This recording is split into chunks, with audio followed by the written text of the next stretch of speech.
A question that I get asked almost every day is, how do I learn photography? There really is no one right answer. What works for one person might not work for another. But I always try to guide people by giving them some of the things that have worked for me and other options that might work for them. So let's talk about some of those things. Read books. When I was starting out, I checked out a bunch of books at the library on photography, similar to these, and I read them cover to cover twice. You can learn about the technical side and about the history of photography as an art form and as technology. If you already have a camera, read your camera's manual too.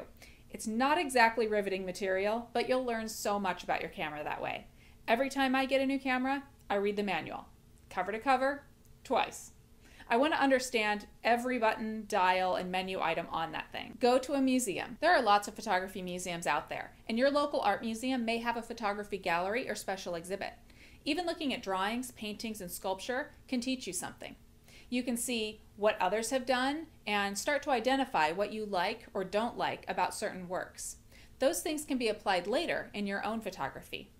I love going to the art museum, seeing something I like and trying to figure out how I can get a similar effect in a photo. Go online. I'm online. There is a wealth of information. Not all of it is good information, but it's never bad to see other people's viewpoints. As long as you're looking at the bigger picture and understand that no one online has the same goals as you or can truly understand what you want to do with your photography. Go to school. There are art history classes, photography technique classes, seminars, or entire degree programs. These are offered by small schools, big schools, and photographers.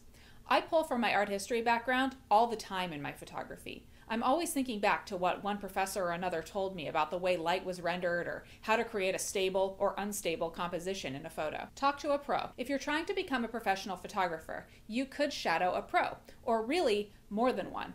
Contact a few in your area and see if you can tag along with them. Maybe assist them for no fee. No one will work exactly the way you want to work, but you can see how a number of different people work, and you can borrow here and there while you're forming your own brand of photography. It's also a great way to gain experience and build up your portfolio as you're getting started. I think that learning about anything in any way is never a bad thing, so any of these options or a combination of these options will teach you something.